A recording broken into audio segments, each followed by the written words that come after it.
நீங்கள் ஆசீர்வாதமாக இருக்கணும்னா நீங்கள் தனிப்பட்ட முறையில் ஆண்டவரை ஏற்றுக்கொண்டு விசுவாசித்து அவருக்கு பயந்து அவருக்கு உண்மையுள்ளவர்களாக இருந்தால் நீங்களும் கர்த்தராலே பயன்படுத்தப்படுவீர்கள்.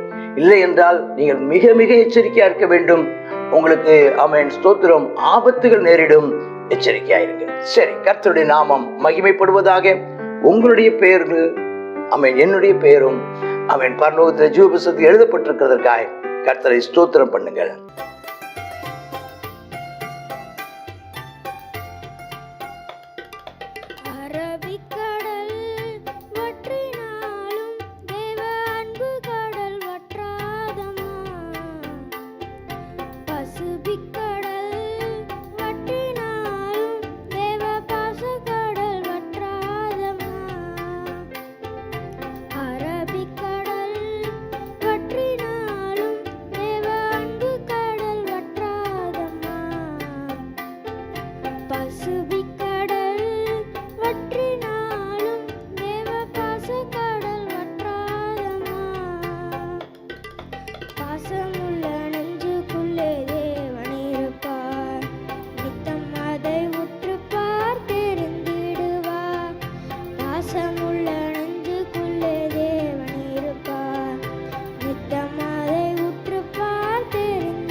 கர்த்தருடைய பரிசுத்த நாமத்திற்கு மகிமை உண்டாவதாக.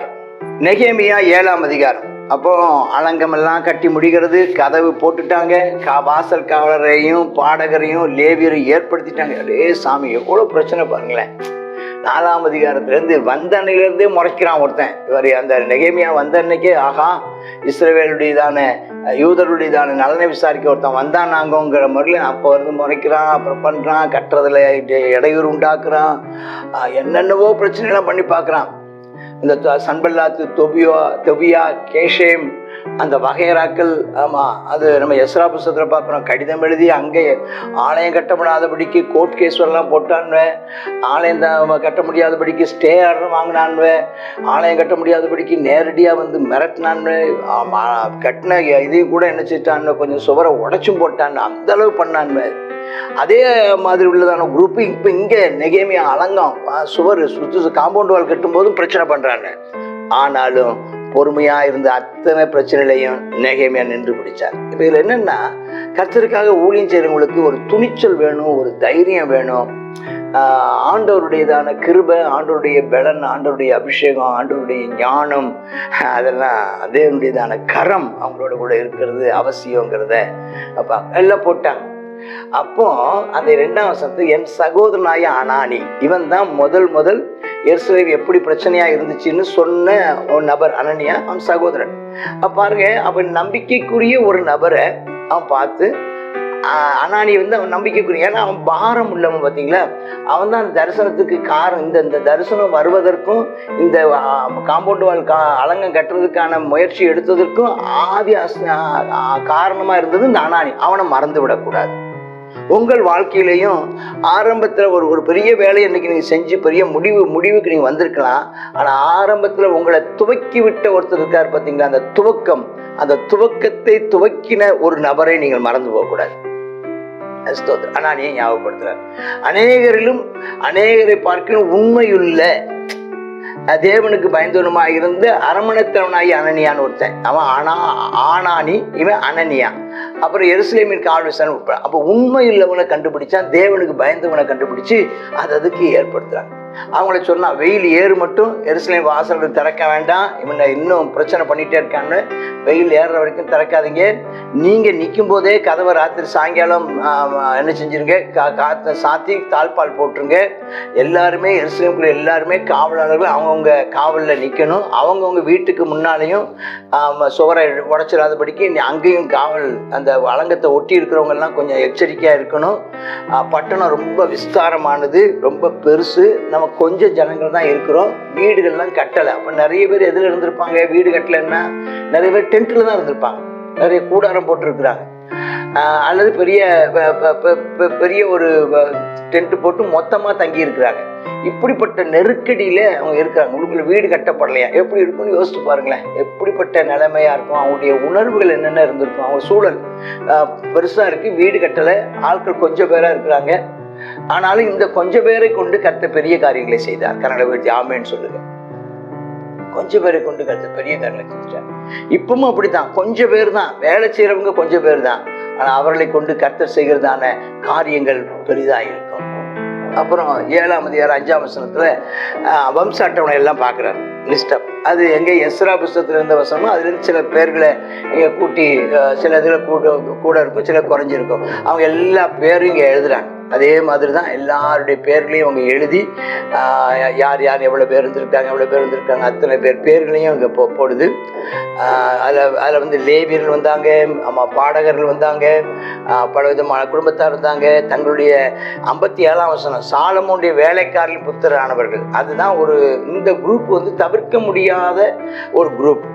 யூதர்கள் நடுவில் வேண்டான்னு சொல்ல முடியாத ஒரு குரூப். இவங்க வந்து கொஞ்சம் பிரச்சனைகளுக்கு காரணமாக இருக்கிறவங்க. சாலமோன் வேலைக்காரில் சிலர் தேவனுக்கு பயந்தவங்களா இருப்பாங்க, சிலர் தேவனுக்கு பயப்படாதவங்களா இருப்பாங்க, சிலர் உண்மையுள்ளவர்களா இருப்பாங்க, சிலர் உண்மை இல்லாதவர்களா இருப்பாங்க. ஒரு சபைக்குள்ளேயும் இப்படிப்பட்டவங்களை தவிர்க்க முடியாமல் உள்ளே வந்து விடுகிறவர்கள்.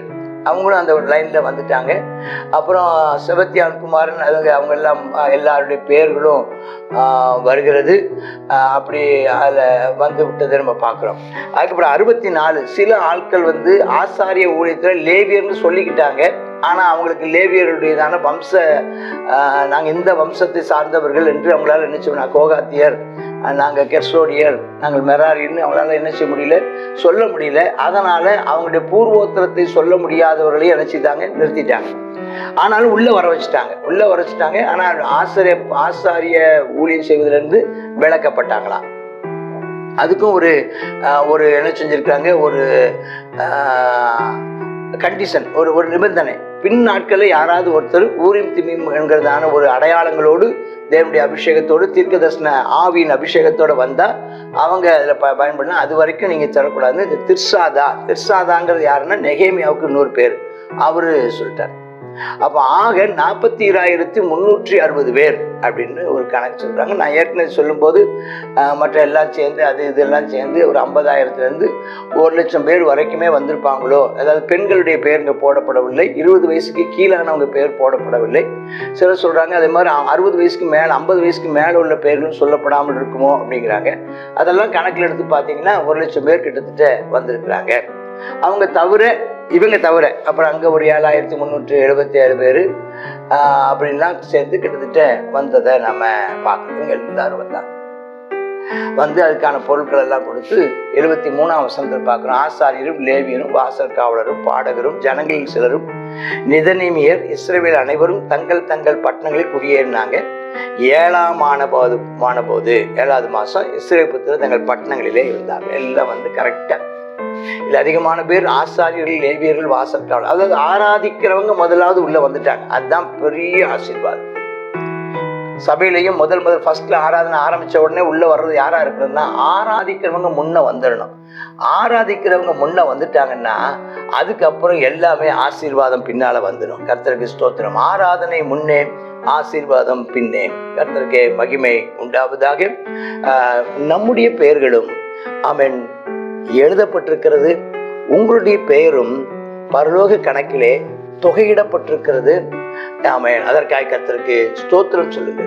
இன்னும் சிலருடைய பெயர்கள் உங்களுடைய அப்பா அம்மாவின் நிமித்தம், உங்களுடைய பெற்றோரினுடையதான ஆமென் உண்மை, உங்கள் பெற்றோருடையதான தெய்வ பயம், உங்கள் பெற்றோருடையதான விசுவாசத்தின் நிமித்தம் நீங்கள் என்ன செய்யப்பட்டிருக்கிறீர்கள்?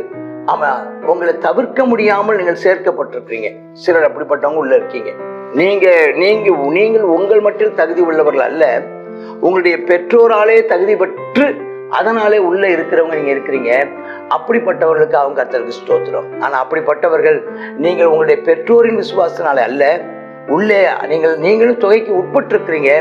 நீங்க ஆசீர்வாதமா இருக்கணும்னா நீங்கள் தனிப்பட்ட முறையில ஆண்டவரை ஏற்றுக்கொண்டு விசுவாசித்து அவருக்கு பயந்து அவருக்கு உண்மையுள்ளவர்களாக இருந்தால் நீங்களும் கர்த்தராலே பயன்படுத்தப்படுவீர்கள். இல்லை என்றால் நீங்கள் மிக மிக எச்சரிக்கையா இருக்க வேண்டும். உங்களுக்கு ஆமென் ஸ்தோத்திரம் ஆபத்துகள் நேரிடும். எச்சரிக்கையாயிருங்க. சரி, கர்த்தருடைய நாமம் மகிமைப்படுவதாக. உங்களுடைய பெயர்கள் அவன் என்னுடைய பெயரும் அவன் பரலோகத்தில் ஜீவ புத்தகத்தில் எழுதப்பட்டிருக்கிறதற்காக கர்த்தரை ஸ்தோத்திரம் பண்ணுங்கள். ஆமேன், ஆமேன். God bless you.